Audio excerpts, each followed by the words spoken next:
So why do I feel so strongly about the so-called prosperity gospel? There's an easy answer, but before I give it, let me define it a little bit. It's on a continuum from the most radical to what would be called soft or light. And the most radical would be basically say, God wants you rich, and you should partner with him by faith to pursue riches. And the justification would be given, can't accomplish much in life without money. And so go for it. Or another rationale might be, you're kingdom kids, and kingdom kids don't wear tattered clothes. They dress like the king, and so on. The light would be simply being more cautious not to say those gross things about wealth, but to minimize sin and minimize pain and only talk about how well things will go for you if you follow Christ. So why do I abominate this so-called gospel? I think it is another gospel.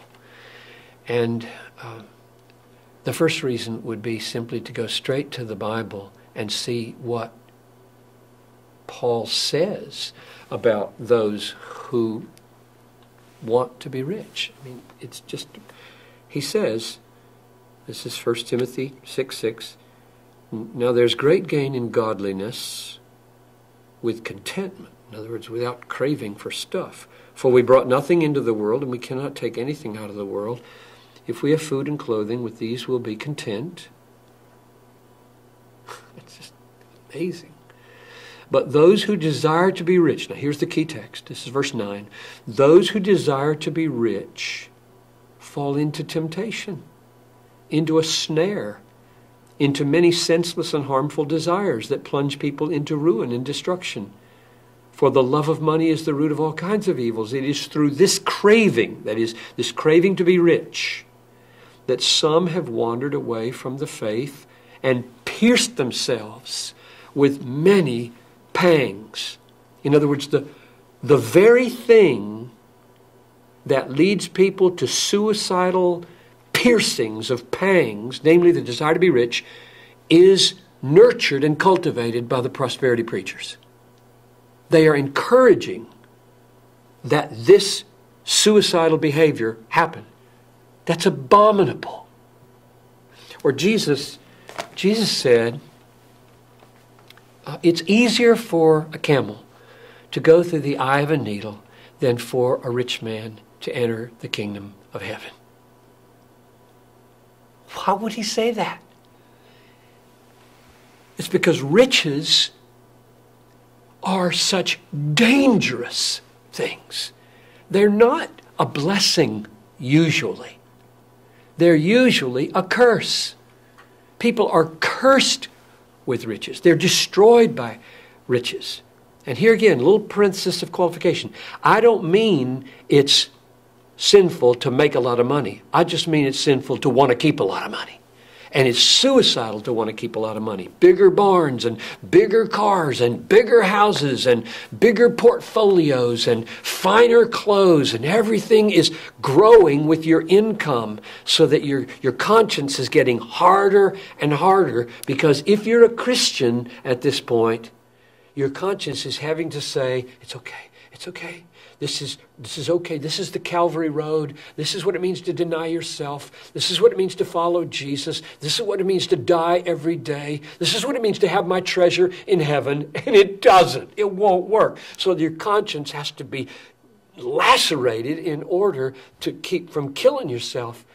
And so Jesus says, it's hard for a rich man to get into the kingdom of heaven. Paul says those who desire to be rich fall into temptation and pierce themselves with many pangs. And along comes a prosperity preacher who says, yes, the Lord really wants you to be rich. We should pursue riches. Following Jesus is the pathway to riches. Riches are the sign of God's blessing. I would just say those are in mutual contradiction for each other, and therefore this is deadly. Now, here's another reason I'm really upset about this. These prosperity preachers don't just talk to Americans who are already fairly well off and try to help them, become a little more rich. They get on their jets, their personal jets, and they fly to Africa or the Philippines. And they land and they gather a stadium full of 100,000 desperately poor people and tell them if they'll believe in Jesus, they'll get rich and all their needs will be met and their wives don't have miscarriages anymore, blah, blah, blah. Then they get in their jet with their pockets full and go home. That's wicked. Because the Bible is so filled with teachings that in this life, this is a momentary affliction here. This light momentary affliction is working for us an eternal weight of glory beyond all comparison. What's Paul referring to there? He's referring to a lifetime. Light and momentary corresponds to the weight of eternal glory in heaven. He means when you come to Christ, you come and die, and you can count on it. Through many tribulations, we must enter the kingdom of heaven. Normal Christianity is pain. Sorrowful, yet always rejoicing, is the pattern. Prosperity preachers do not prepare new converts in third world countries to endure the realities of what it will cost them to be a Christian. Here's another reason. There are 1,568 or so, as we talk, people groups in the world out of 13,000 that don't even have missionaries engaging them, and therefore everybody in them is without hope.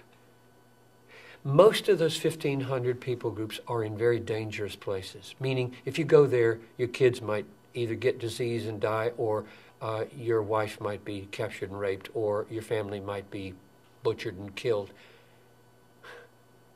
Who's going to go? We have to go.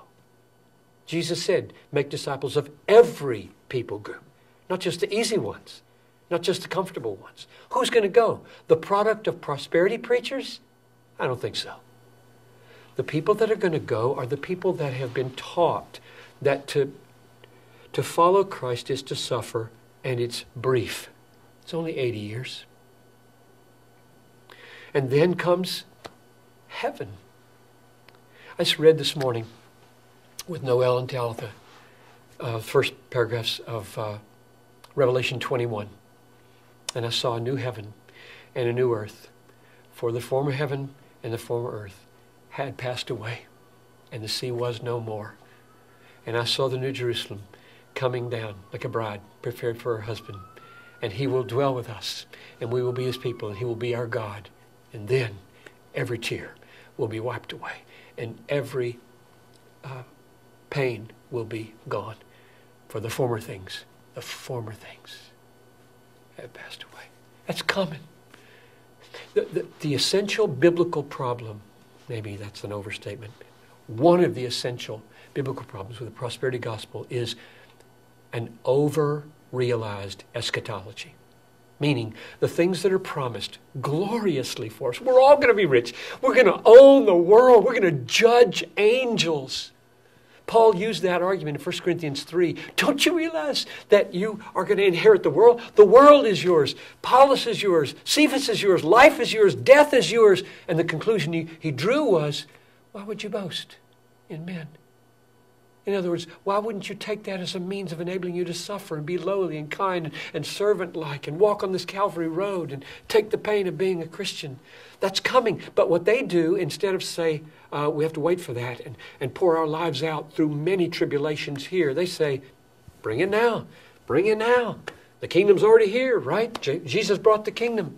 And it's the overlap of these two ages they don't understand. The new age is a beautiful age. And there are healings that happen in this world. I don't deny that. I just deny very vehemently everybody's going to be healed. You let these prosperity preachers with their healing talk and their word of faith talk go to the 4th floor of Augustana Home, or go to the emergency rooms or to the intensive care rooms of hospitals. Go there and preach your gospel. No, they don't. They wear their nice clothes, stand up with the lights, money strewn all over the thing, with people out here who desperately want somebody to tell them how to get rich, and there they make a lot of money that way. They don't go to the places where it's impossible to deal with reality unless you've got a theology of suffering. And so for all those reasons and more, It's a tragic thing that one of our greatest exports of America is the prosperity gospel. People are being destroyed by it. Christians are being weakened by it. God is being dishonored by it, and souls are perishing because of it. And a lot of guys are getting rich on it.